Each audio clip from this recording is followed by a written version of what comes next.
What happens when the man called to save a life is stopped by the very people sworn to protect it? Tonight we unravel a story where a hero's journey to an emergency room is derailed by a single prejudiced assumption. An officer convinced he's found a dangerous criminal calls for backup on a suspicious driver. He has no idea he's holding up the only person who can prevent a tragedy that is about to become intensely personal. This isn't just a story of a traffic stop. It's a story of blinding bias, unimaginable twists and karma served with surgical precision. The rain over the city of Charlotte that night was biblical. It fell not in sheets, but in solid liquid walls, turning the asphalt of the I-277 loop into a slick black mirror, reflecting the strobing neon and the accusatory glare of traffic lights. For Dr. Alistair Price, the storm was a frustrating, almost personal antagonist. He gripped the leather-wrapped steering wheel of his Audi A8, his knuckles white, his jaw set like concrete. Every red light, every slow-moving vehicle was a tick of a clock he could hear in his own frantic pulse. His cell phone nestled in its dashboard cradle was a beacon of dread. It had rung less than 10 minutes ago, the voice on the other end belonging to Dr. Lena Petrova, the head of the emergency department at Atrium Health Carolinas Medical Center. Her tone, usually a placid sea of professional calm, had been strained tight with the kind of urgency that left no room for pleasantries. "Alistair, we need you." Now she'd said the background noise, a cacophony of frantic beeps and muffled, panicked voices. Aortic dissection. Type A. A 54-year-old male collapsed at a business dinner uptown. He's circling the drain. We're getting him prepped, but he needs you on the table 15 minutes ago. An aortic dissection was a surgeon's nightmare. The inner lining of the body's main artery tears and blood surges between the layers, causing the aorta to rupture. It was a death sentence measured in minutes. And this one was type A, the most lethal variant, involving the ascending aorta, the section closest to the heart. Without immediate surgical intervention, the mortality rate was about 1% per hour. Alistair didn't need a calculator to understand the grim math. His patient was already deep in the red. He'd been at home, finally succumbing to the deep, dreamless sleep of the physically and mentally exhausted after a grueling 14-hour shift. He had shed his scrubs, the lingering scent of antiseptic soap still clinging to his skin, and collapsed into bed. The call had ripped him from that abyss.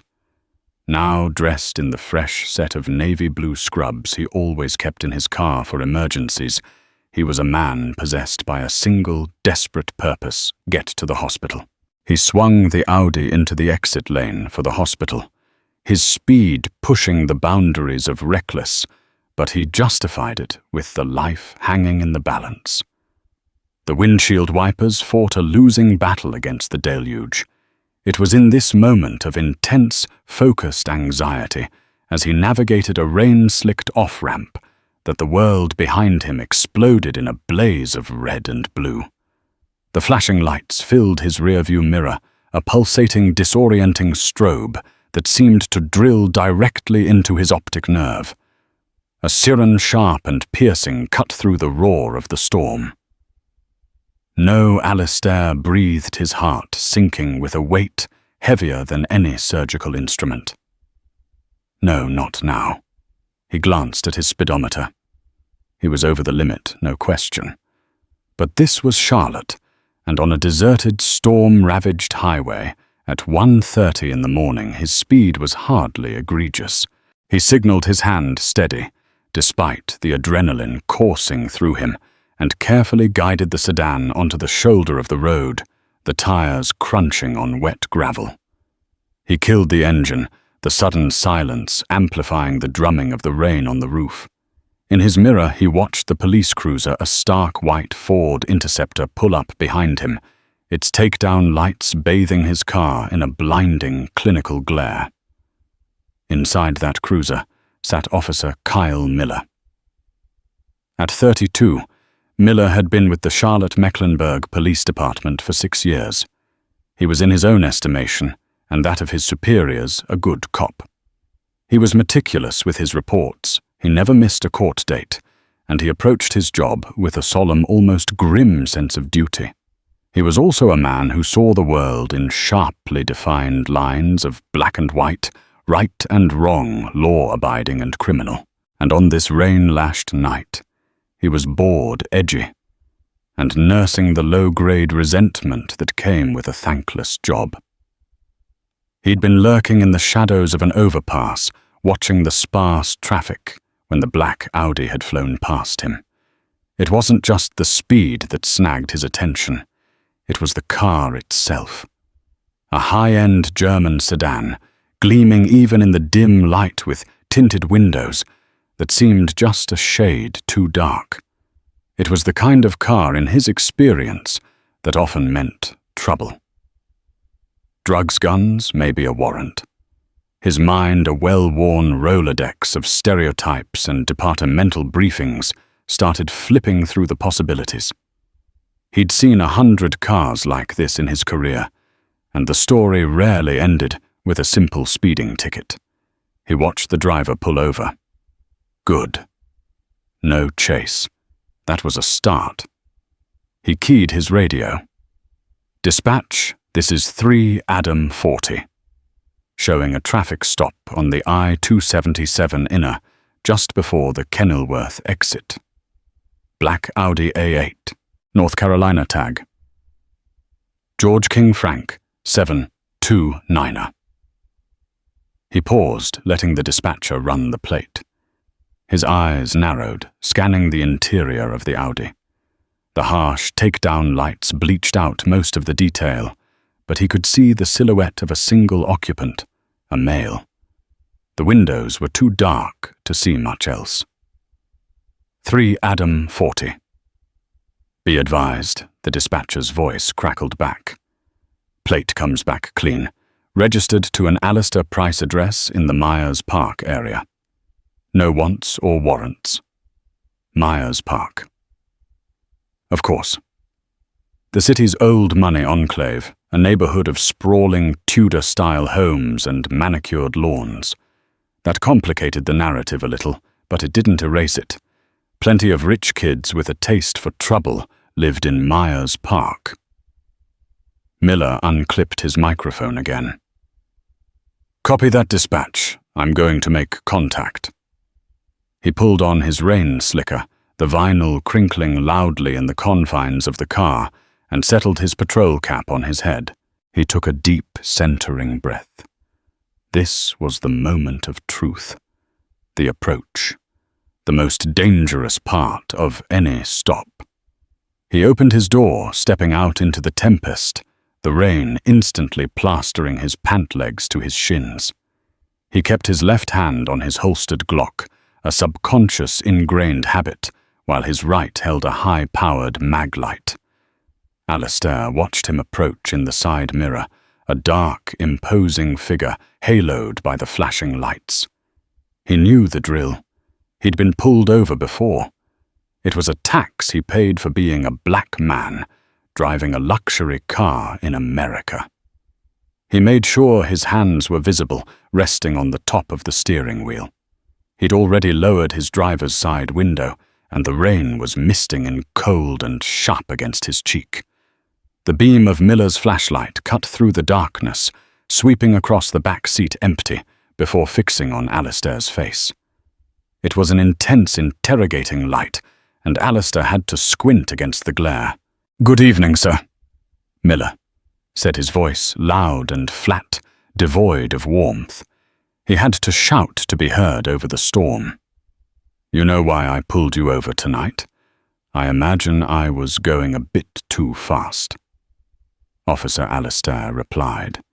His own voice, a model of calm and respectful modulation. He had learned long ago that his survival in these encounters depended on his ability to project absolute, unwavering non-aggression. "I apologize. I'm in a hurry to get to the hospital." Miller's eyes flickered. "The hospital," he repeated, skepticism lacing the two words. It was a common excuse. He'd heard it all. "My wife's in labor. My kid is sick. I have to use the bathroom. License registration and proof of insurance, please." Alistair nodded slowly. "Of course. They're in my glove compartment. I'm going to reach over for them now. Okay? Keep your hands where I can see them," Miller commanded, his tone hardening. He shifted his weight, his right hand now resting deliberately on the butt of his weapon. Alistair moved with an almost comical slowness, his left hand remaining on the steering wheel as his right reached across to the passenger side. He fumbled with the latch for a moment, his fingers clumsy with adrenaline, before the glove box clicked open. The car's interior light came on, illuminating his face and his navy blue scrubs. Miller's flashlight beam immediately darted down, fixing on the embroidered text on the left breast of the scrubs, "Dr. Alistair Price, MD, Fax, Chief of Cardiothoracic Surgery, Atrium Health." For a moment, a flicker of something confusion perhaps crossed Miller's face. A black man in scrubs driving an A8 out of Myers Park, claiming to be a doctor. The pieces didn't fit the puzzle he had already constructed in his head. The narrative was getting messy, but suspicion was a stubborn weed hard to kill. The scrubs could be a costume, a ruse. It was an elaborate one, sure, but he'd seen crazier things. Alistair handed the documents out the window. Miller took them, his fingers brushing against Alistair's. He juggled the maglite, tucking it under his arm, and examined the driver's license. Alistair Price. The photo matched. The address matched the registration. Everything was lining up with the official story. But it didn't feel right. "You're a doctor?" Miller asked, his eyes flicking from the ID card back to Alistair's face. "Yes, I am." "Alistair," said a note of pleading entering his voice now. "I'm the Chief of Cardiothoracic Surgery. I've been called in for a level 1 trauma. A patient with an aortic dissection. Officer, please, this is a life or death situation. Every minute I'm sitting here, my patient's chances of survival are dropping."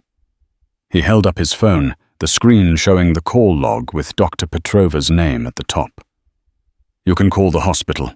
Call the emergency department. They'll confirm it." Miller stared at the phone, then back at Alistair. The story was plausible. It was detailed, but it was also the perfect cover.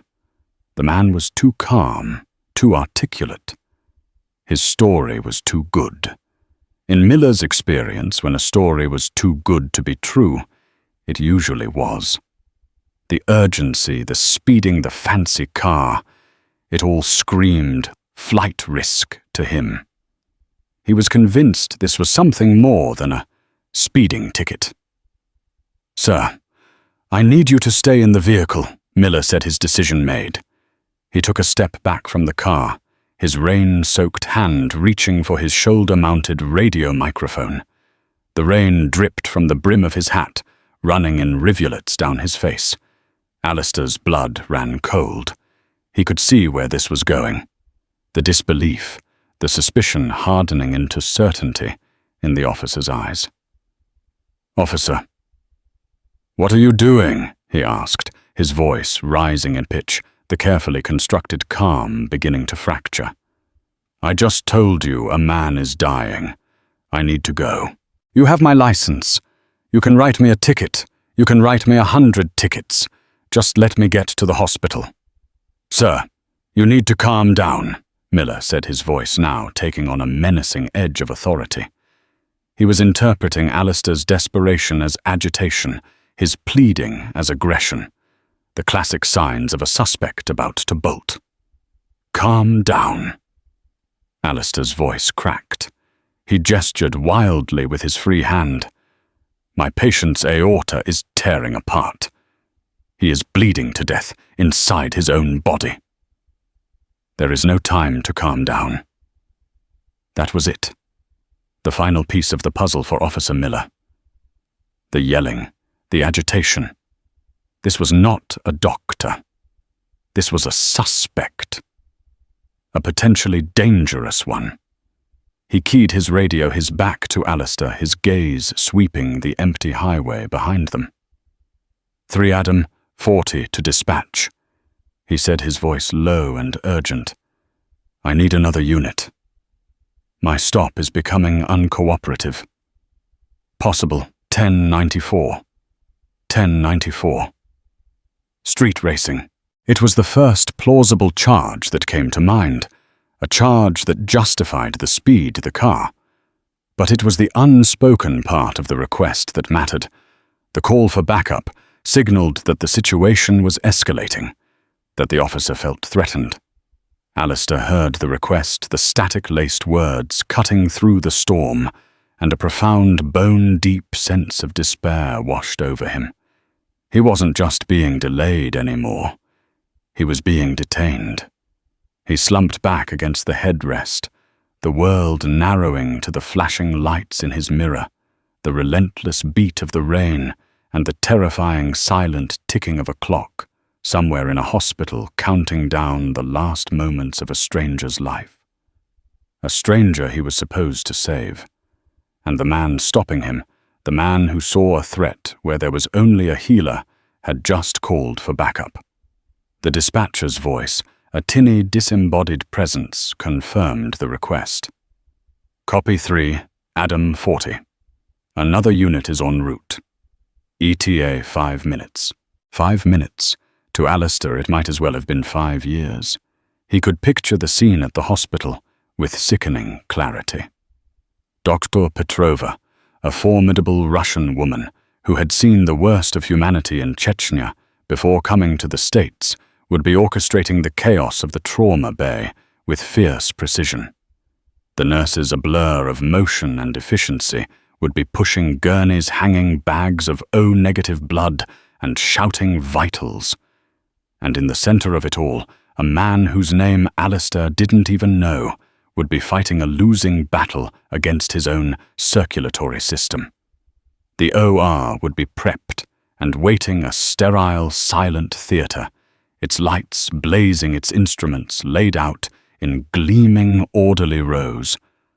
A stage waiting for its lead actor, who was currently stuck on a highway shoulder being treated like a fugitive.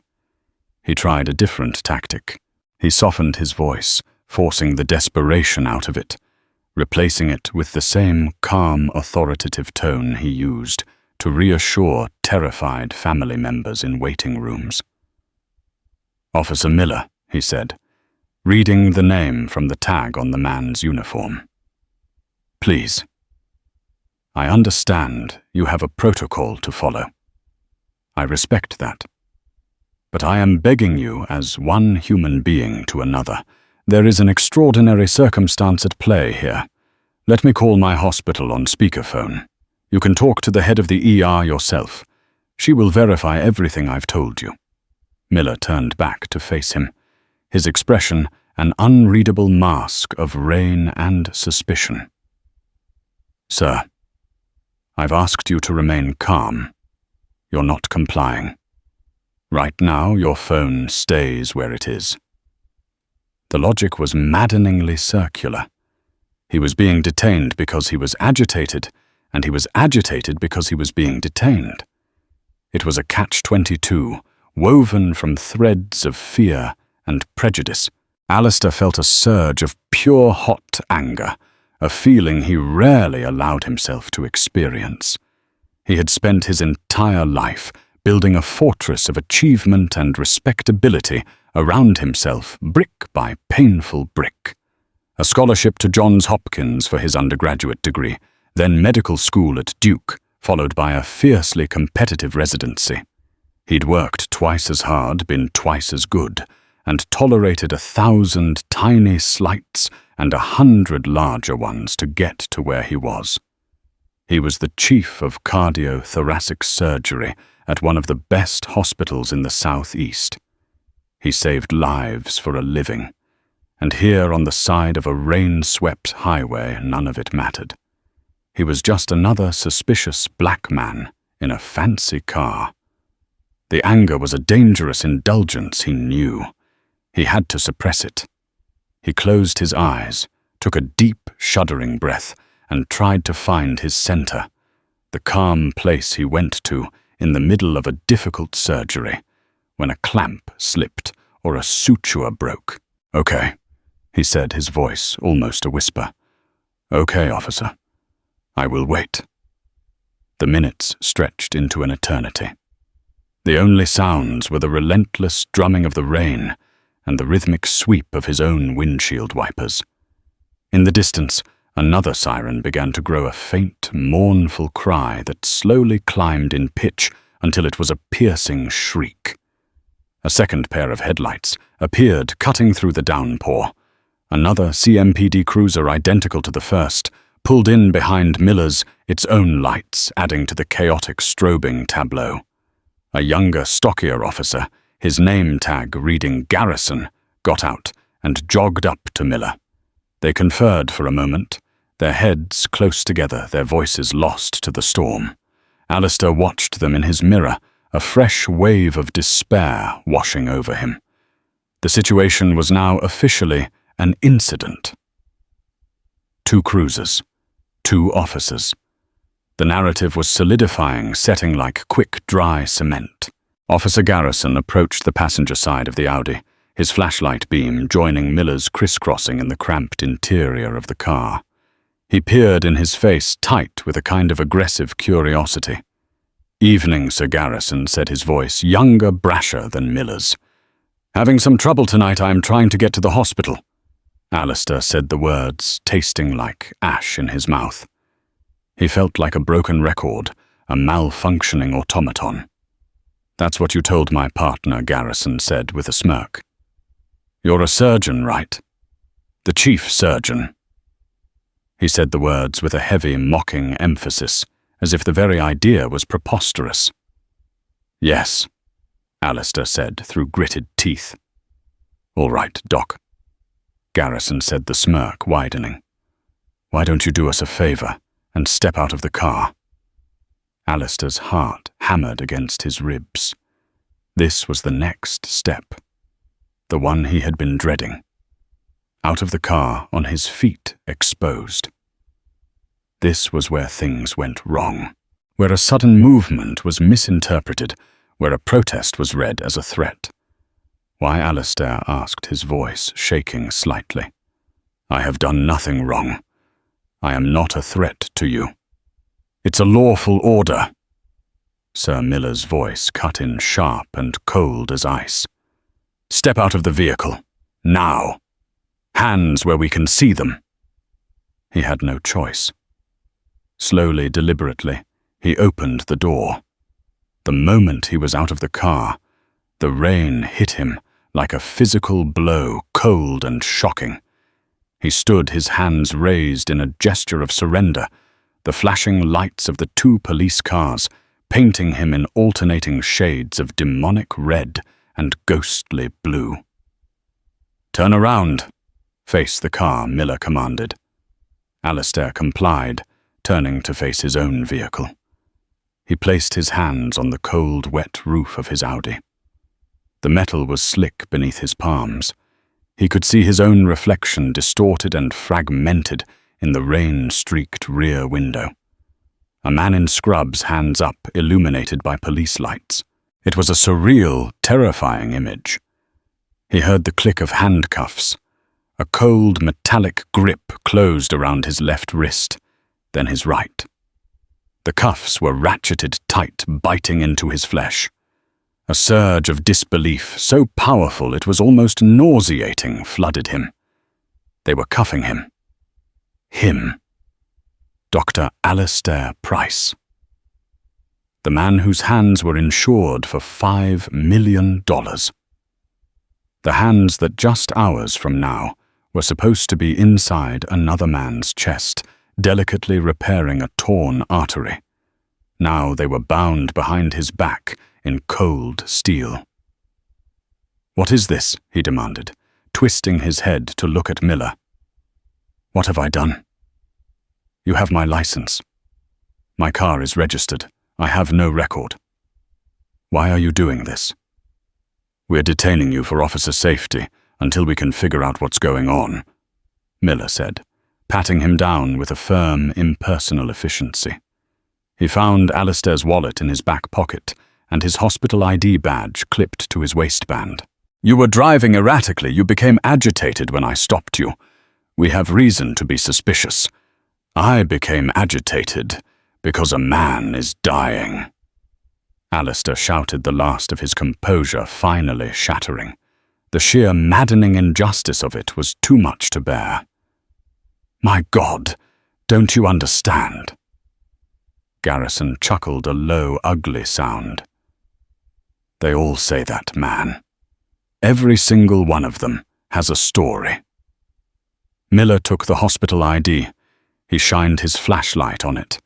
It had Alistair's picture, the same one as his driver's license, and the same title, Chief of Cardiothoracic Surgery. He stared at it for a long moment, then at the wallet, which contained a black American Express card, a couple of platinum credit cards, and a photo of Alistair with his 2 young daughters. The pieces were all there, but he refused to put them together. His gut, his cop's intuition told him something was wrong. This was a front. It had to be. Back at the hospital, the atmosphere in the emergency department was growing frantic. "Where the hell is he?" Dr. Petrova barked, not to anyone in particular. She stood over the patient, a man named Robert Miller, whose blood pressure was now dangerously low. His skin was pale and clammy, his breathing shallow. They were pumping blood and fluids into him as fast as they could, but it was like trying to fill a bucket with a hole in the bottom. "We've called him 3 times, Lena, a nurse, replied. Her voice strained. "It just goes to voicemail now. Try his landline, try his wife, try anyone who might know where he is," Petrova commanded. "And get Dr. Evans on the phone. Tell him to get his scrubs on. He's going to have to do it if Alistair doesn't show." Dr. Evans was a competent surgeon, but he wasn't Alistair. He didn't have Alistair's gift, his preternatural calm under pressure, his artist's hands. An aortic dissection was the major leagues, and Evans was a solid AAA player. Alistair was the Hall of Famer. Robert Miller's wife, a terrified woman named Carol, was huddled in the family waiting room, clutching a lukewarm cup of coffee she had no intention of drinking. She was trying to call her son Kyle to tell him his father had collapsed, that he was in the hospital, that it was serious. But Kyle wasn't picking up. He was on duty, and he rarely answered his personal phone when he was on a call. She left him a frantic, tearful voicemail, begging him to call her back as soon as he got the message. On the side of I-277, Officer Miller was still holding Alistair's ID. He looked at the man, standing in the rain, cuffed and defeated. He should have felt a sense of satisfaction of a job well done. He had neutralized a potential threat. He had controlled the situation. But instead, a tiny worm-like flicker of doubt had begun to wriggle in his gut. What if the man was telling the truth? What if this impeccably dressed, articulate man with the expensive car and the Myers Park address was exactly who he said he was? The consequences of being wrong were catastrophic. But the consequences of being wrong, the other way of letting a dangerous felon go because he had a good story, were worse. He had to be sure. "All right," he said, making a decision. "Put him in the back of my car. We'll sort this out at the station." Alistair stared at him, his mouth agape. "The station," Are you insane? You'll be signing my patient's death warrant. That's enough, Miller said, his voice hard. He grabbed Alistair by the arm, the cuffs digging painfully into his wrists, and began to lead him toward his cruiser. You can make your phone call from there. As Garrison opened the rear door of the cruiser, Miller's own phone, the one issued by the department, began to buzz insistently in his pocket. He ignored it. It was probably just a departmental alert or a text from another officer. He was busy. But the phone kept buzzing, a persistent, demanding vibration. With an exasperated sigh, he let go of Alistair and pulled it out. He saw a series of missed calls from his mother and a new voicemail notification. His mother never called him when he was on duty, unless it was an emergency. A cold dread colder than the rain washed over him. He handed Alistair off to Garrison. "Watch him," he grunted, and turned his back, putting the phone to his ear. He listened to the message. His mother's voice, thick with panic, and tears filled his ear. "Kyle, please call me. It's your father." He collapsed. They said his aorta. Oh God, Kyle, he's at Carolinas Medical. They're waiting for the chief surgeon. They said he doesn't have much time. The world seemed to tilt on its axis. The rain, the flashing lights, the wail of the sirens, it all faded into a dull, distant roar. He looked down at the hospital ID he was still clutching in his other hand. Dr. Alistair Price, MD, Fax, Chief of Cardiothoracic Surgery, Atrium Health. He looked at the man in handcuffs, his expensive suit now soaked, and ruined his face a mask of disbelief and rage. The chief surgeon. The man they were waiting for. The man who was supposed to save his father's life. It was him. For a sickening, heart-stopping moment, Officer Kyle Miller's brain refused to process the information. The two realities were too disparate, too violently contradictory to coexist. There was the reality of the past 30 minutes, the suspicious driver, the fancy car, the agitated suspect, the necessary escalation, the professional satisfaction of controlling a potentially dangerous situation. And then there was the new reality crashing down on him with the force of a physical blow.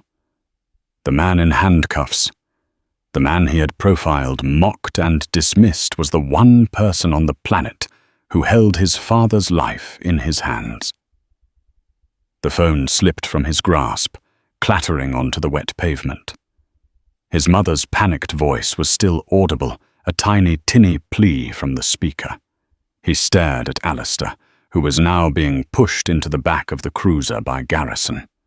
The surgeon's eyes met his, and in them Miller saw not the defiance of a criminal, but the profound, soul-deep despair of a man who knew he had failed not through any fault of his own, but because of the blind, stubborn prejudice of another. "Wait," Miller croaked his voice, a strangled, unfamiliar sound. Garrison paused, his hand on the cruiser door. "What is it?" Miller couldn't speak. He could only point his hand, trembling at the ID badge, then at Alistair. His mind was a maelstrom of flashing lights, his mother's tears, and Alistair's desperate, ignored pleas. "A man is dying. Every minute I'm sitting here. Take the cuffs off him." Miller finally managed to say the words, feeling like shards of glass in his throat. Garrison stared at him, bewildered. "What, Kyle, are you okay? We haven't even run his prints. The guy was acting nuts. Take them off." Miller roared, his voice cracking with a raw, primal terror that stunned Garrison into silence. He stumbled forward, fumbling for the handcuff key on his belt. His hands were shaking so badly he could barely fit the key into the lock. Alistair flinched as Miller roughly grabbed his arms, but he didn't resist. He was too deep in his own well of despair. He felt the cold steel fall away from his wrists, and he instinctively brought his hands forward, rubbing the raw, chafed skin. Red welts were already forming. "What's going on?" Miller Alistair asked, his voice flat, devoid of emotion. He was past anger, past pleading. He was in a place of cold, hollow resignation. Miller looked up, his face pale, his eyes wide with a horror that was just beginning to dawn. "My father," he whispered the words barely audible over the storm. "He's at Carolinas Medical. He had an aortic dissection. They're waiting for you." The confession hung in the air between them, thick and suffocating.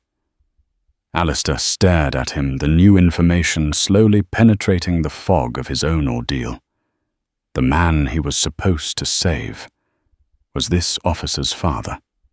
The irony was so cruel, so grotesquely perfect, that it bordered on the absurd. For a moment he felt a wild, inappropriate urge to laugh. It was the universe delivering a punchline to a joke that wasn't funny. But then the surgeon in him, the healer, took over. The identity that Miller had tried to strip from him reasserted itself with overwhelming force. His father, a 54-year-old male. Robert Miller. The clock, which had slowed to a crawl, began to tick again, faster and louder than ever before. Every second they had wasted on this roadside was a second stolen from Robert Miller's life. "Get me to the hospital," Alistair said, his voice suddenly sharp, clear, and commanding. The change was instantaneous. He was no longer a victim. He was a doctor. "Get in your car. Now. And you," he jabbed a finger at Garrison. "You follow us. We'll need you to clear traffic." The shift in authority was absolute. Miller, his face ashen, simply nodded his own sense of command, utterly shattered. He scrambled back to the driver's side of his cruiser. Alistair didn't wait for an invitation. He threw open the front passenger door and slid into the seat, a place no civilian, let alone a detainee, was ever supposed to be. "Go," Alistair commanded, slamming the door shut. "Use your siren. Use everything you've got." Miller fumbled with the ignition, his hands still trembling. He finally got the car started and threw it into drive, the tires spinning on the wet gravel before catching. He mashed the button for the siren, and the car screamed to life, pulling onto the highway with a lurch. The journey to the hospital was a blur of wailing sirens and flashing lights. Miller drove with a desperate, white-knuckled intensity, weaving through the sparse traffic, his mind replaying the events of the past hour in a torturous loop. Every word of Alistair's pleading, every dismissive remark he and Garrison had made, every second of delay, was now magnified into a monstrous, unforgivable sin. He had been so sure, so confident in his own judgment. He had seen a black man in an expensive car, driving fast, and had built an entire narrative of criminality around it. He hadn't seen a surgeon. He hadn't seen a healer. He hadn't seen the man his own father needed to live. The prejudice was so ingrained, so automatic, that he hadn't even paused to consider the alternative, not even when presented with overwhelming evidence.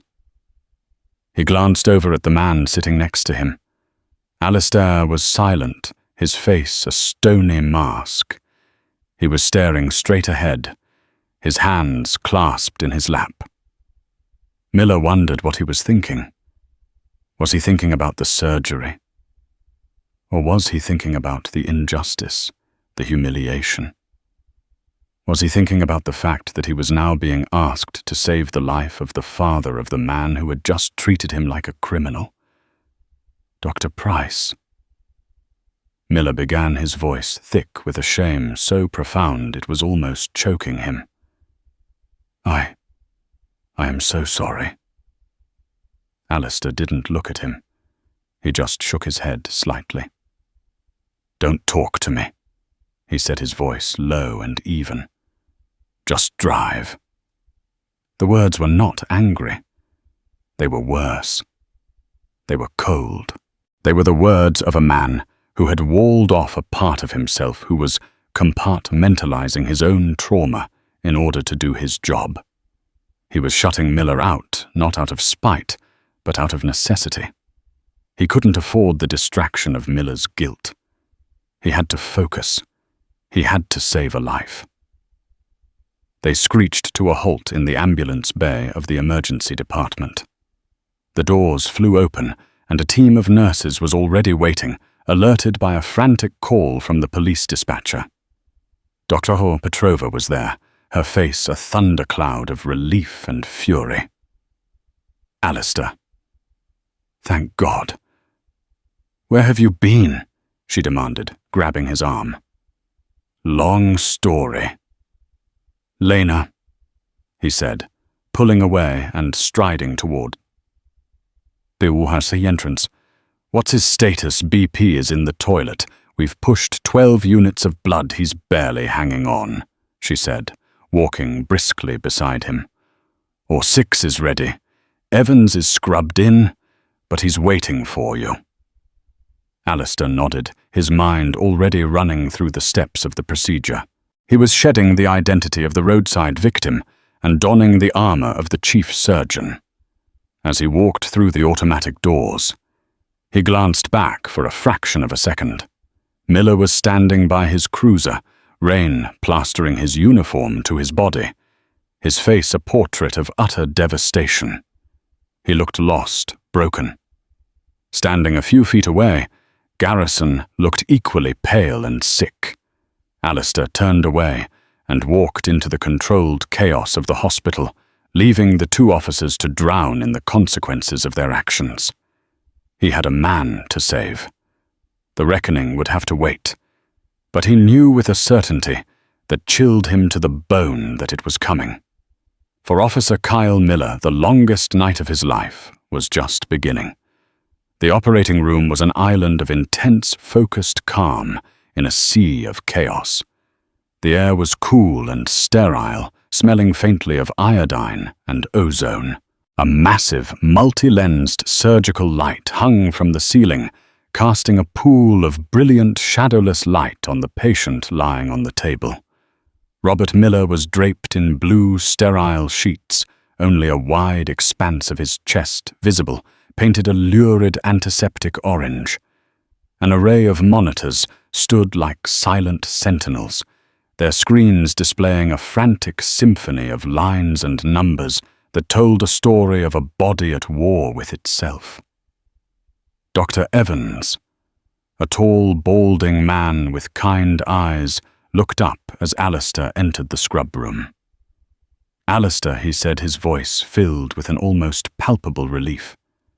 "Thank God. I was about to open him up myself, but I'd be lying if I said I was happy about it." "You made the right call to wait," Alistair said, his voice clipped and professional. He turned on the faucet, the water automatically heating to the perfect temperature, and began the ritual of scrubbing in. He worked with an economy of motion that was mesmerizing, to watch his hands and forearms disappearing under a mountain of antiseptic foam. This was his sanctuary, his church. Here the world outside, with its flashing lights and its ugly prejudices, ceased to exist. Here there was only the human body in all its beautiful, fragile complexity and the problem that needed to be solved. But tonight, the walls of his sanctuary felt thin.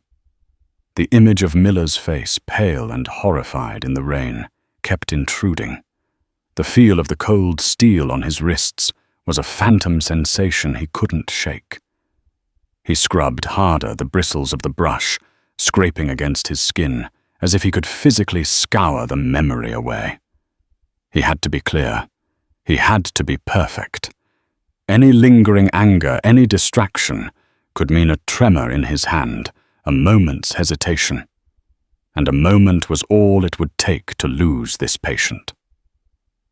A nurse helped him into a sterile gown and gloves.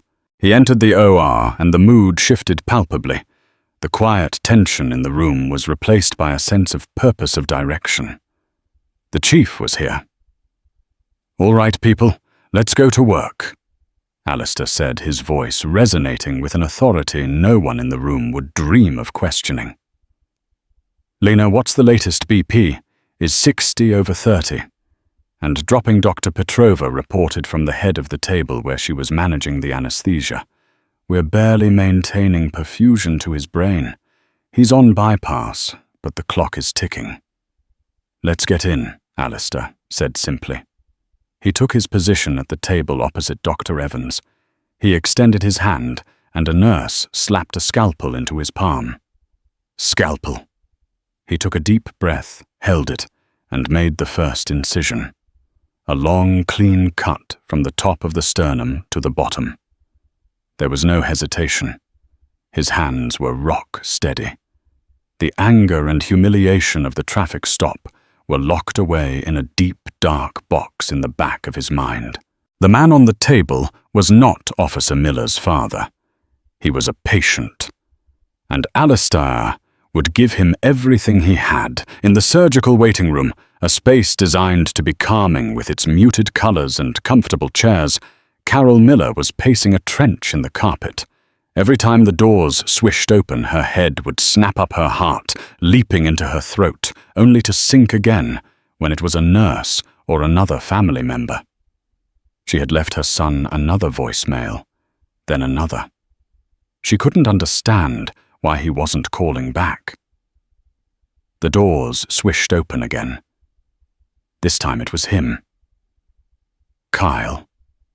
He stood there, soaking wet, his face ashen, his uniform rumpled. He looked like he had seen a ghost. Behind him stood his partner, Garrison, looking equally wretched. Kyle Carroll cried, rushing to him and throwing her arms around him. "Oh, thank God. Your father, he—" Kyle couldn't speak. He just held on to his mother, his body trembling. He was drowning in a sea of shame and terror. He had spent the last 20 minutes in a daze, replaying the traffic stop, the realization, the frantic drive to the hospital. He had created this nightmare. His father was on an operating table, his life hanging by a thread, because Kyle had been unable to see past the color of a man's skin. "What's happening? Have you heard anything?" He finally managed to ask, his voice hoarse.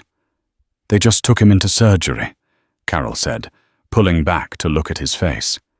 "They said the surgeon just arrived. They said he's the best. Dr. Price." Kyle flinched, as if he'd been struck. He had to tell her. He had to confess. But how? How could he possibly explain to his mother that the best surgeon was the man he had just handcuffed on the side of the highway, Garrison, who had been lingering awkwardly by the door, cleared his throat? "Sir, Kyle," he said, his voice low. "The watch commander is on his way. He wants a full report. From both of us." Kyle just nodded numbly. Of course he did. An incident like this, detaining the chief of surgery during a medical emergency, was a PR Hindenburg waiting to happen. There would be an investigation. There would be consequences. His career, which he had built with such meticulous by-the-book care, was likely over. But at that moment, he didn't care about his career. He only cared about the man lying in OR6. He sank into one of the waiting room chairs, his head in his hands. He could feel his mother's worried gaze on him, but he couldn't bring himself to meet her eyes.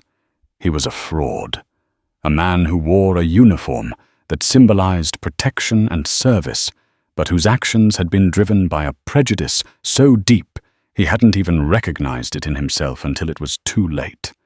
He had always seen himself as one of the good guys, a protector of the innocent. But tonight, he had been the villain. The surgery was a marathon. For 6 grueling hours, Alistair and his team worked with a level of concentration that was almost superhuman. The torn aorta was a delicate, bloody mess. He had to cool Robert Miller's body to a state of deep hypothermia, stopping his heart and brain activity completely to give himself a bloodless field in which to work. For 45 terrifying minutes, the man on the table was for all intents and purposes dead. Alistair worked with a quiet, furious intensity. He was rebuilding a man's lifeblood, one painstaking suture at a time. He used a Dacron graft to replace the torn section of the artery, his stitches, so small and precise they were almost invisible. It was an intricate, beautiful, terrifying dance of life and death, and he was the choreographer. Slowly, painstakingly, he reconnected the arteries that fed the brain. Then began the long, slow process of rewarming the body. This was the moment of truth. Would the heart beat again? Would the brain, deprived of blood, have suffered irreparable damage? They watched the monitors. Alistair placed the defibrillator paddles on the heart. "Charging," he said. "Clear." The body on the table jumped as the electricity surged through it. On the monitor, the flat line wavered, then spiked. A beat, another, and then a steady rhythmic beep. A cheer went up in the operating room, a collective release of tension so thick you could feel it. Alistair didn't cheer. He just watched the monitor, his eyes tracking the numbers, his job not yet done. But inside, in the place where he had locked his anger, he felt a flicker of something else. A fierce, defiant pride. He had been tested tonight in more ways than one. He had been pushed to the breaking point, humiliated and disrespected. But he had not broken. He had come here and done his job. He had saved a life. In the end, that was the only thing that mattered. He finished the surgery, closing the chest with the same meticulous care he had used to open it. As the team began to wheel Robert Miller to the intensive care unit, Dr. Evans clapped a hand on Alistair's shoulder. "That was a masterpiece, Alistair," he said, his voice filled with genuine awe. "I've never seen anything like it. You saved him." Alistair just nodded, too exhausted to speak. He stripped off his bloody gloves and gown and walked out of the OR. The adrenaline was fading and a bone-deep weariness was setting in. But he had one more thing to do. He walked down the hall to the surgical waiting room. The doors swished open, and he saw them. Carol Miller, her face etched with worry, and Officer Kyle Miller, who looked up at him with the eyes of a condemned man. Carol rushed forward. "Doctor, is he—" Alistair gave her a small, tired smile. The surgery was a success. He said, his voice gentle. "He's not out of the woods yet. The next 48 hours are critical, but he's stable. He has a fighting chance." Carol burst into tears, a torrent of relief and gratitude. "Thank you," she sobbed, grabbing his hand. "Oh God, thank you, Doctor. You saved my husband's life." Alistair looked past her, his gaze locking with Kyle Miller's. The officer stood up slowly, his face a mess of conflicting emotions. Relief, gratitude, and a soul-crushing shame. Dr. Price Miller began, his voice cracking. Alistair held up a hand, cutting him off. "Your father is a very lucky man," he said, his voice cold and clear, all the warmth gone. He pulled his hand from Carol's grasp. "Now, if you'll excuse me, I've had a very long night. I need to go write my report." He turned and walked away, leaving Kyle Miller standing in the sterile silence of the waiting room. The karma had been delivered, not with a shout, but with a quiet, professional dignity that was more devastating than any accusation. Alistair had saved his father's life, and in doing so he had forced Officer Miller to confront the ugliest parts of himself. He had held up a mirror, and Miller would have to live with the reflection for the rest of his life. In the days that followed, a strange limbo settled over the hospital. Robert Miller, oblivious to the storm that had delivered his savior to him, recovered in the cardiac ICU, a testament to the skill of the man who had pulled him from the brink. For Dr. Alistair Price, work became a fortress. He immersed himself in rounds and surgeries, his professional courtesy, a mask for a new quiet distance. The incident had left an internal scar, a fresh layer of armor on a soul already burdened by its weight. He monitored his patient's recovery through official channels, having no desire to interact with the Sun. He had said all he needed to in the waiting room that night. For Kyle Miller, there was no refuge. The internal affairs investigation was swift and brutal. The evidence dispatch logs, frantic hospital calls, and Dr. Price's cold, factual statement painted an undeniable picture of implicit bias overriding judgment. Suspended without pay and facing certain termination, Kyle became a pariah. When the story inevitably leaked, the headlines were sensational: hero surgeon cuffed while racing to save a life. The Life reporters noted with breathless irony was his own father's. The public fallout was intense, and the shame became a suffocating presence.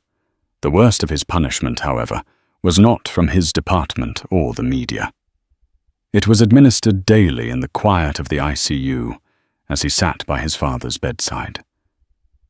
"They told me I was a goner, son," Robert said one afternoon, his voice weak but full of wonder. "A real miracle. This Dr. Price. They say he has the hands of God. I need to meet him to thank him for giving me a second chance." Kyle would just nod, a lump of unspoken confession caught in his throat. How could he tell his father the truth? "Dad, I almost let you die. I put the man with the hands of God in handcuffs because I couldn't see past his skin color." A week after the surgery with his father on the clear path to recovery, Kyle knew he could no longer carry the secret. He found Dr. Price in his office, a spacious book-lined room where the surgeon was quietly dictating notes. Alistair looked up as Kyle entered, his expression unreadable. "Dr. Price," Kyle began, his voice trembling. Alistair turned off his dictaphone. "Officer Miller, your father's prognosis is excellent." "I know, that's because of you," Kyle said, stepping forward. "I came to apologize. I know I said it before, but I need to say it again. What I did was unforgivable. There's no excuse, I was wrong. My stupidity, my prejudice, it almost cost my father his life. It cost you your dignity, and for that I am profoundly sorry." Alistair listened, his steepled fingers resting against his lips. The silence stretched, filled only by the hum of the computer. "Do you know how many times I've been pulled over in that car?" "Officer," he finally asked, his voice soft. 17. In 3 years. Each time, it's the same script, the same suspicion. I've learned to swallow my pride because my life could depend on it." He rose and walked to the window. "That night I couldn't, because it wasn't my life on the line. It was someone else's. And you wouldn't listen. You saw a black man in a luxury car, and you saw a threat. You didn't see a surgeon. You saw a stereotype." He turned back to face Kyle. "Your apology feels sincere. You're sorry because it was your father and because you got caught. But the real question is, would you be sorry if it had been a stranger, if you'd gotten away with it, and some other family was planning a funeral? Would you have given it a second thought? The question was a scalpel cutting to the heart of the matter. Kyle didn't flinch from the truth. "I don't know," he whispered, shame washing over him. "Before this, I think I would have told myself I did a good job. I would have slept just fine, and that's what I have to live with." Alistair nodded slowly. "Yes, you do." He returned to his desk in a clear act of dismissal. "Your father is waiting for you. Go be with him. Be a better man than you were last week." Kyle nodded numbly and left, closing the door on the man who had saved his father and exposed his soul. The incident had cost Kyle Miller his career and brought him public disgrace, but it had also delivered a painful, life-altering gift: self-awareness. For Alistair, the victory was hollow. He had saved his patient and been vindicated. But the world hadn't changed. It was still a place that demanded he be twice as good, just to be seen as equal. Yet as he watched the city lights begin to sparkle, he felt a flicker of hope. He had saved a life, and in doing so, he may have just started the long, slow work of saving a soul. In the end, this is more than a story about a traffic stop. It's a powerful, painful reminder of how easily prejudice can blind us, and how our assumptions can have life or death consequences. Officer Miller was forced to confront the ugliest part of himself, not in a courtroom, but in the sterile silence of a hospital waiting room. And Dr. Price, a man pushed to his limit, responded not with vengeance, but with the profound dignity of his calling. He saved a life, reminding us all that beneath the uniform, the scrubs, the color of our skin, we are all human. What did this story make you feel?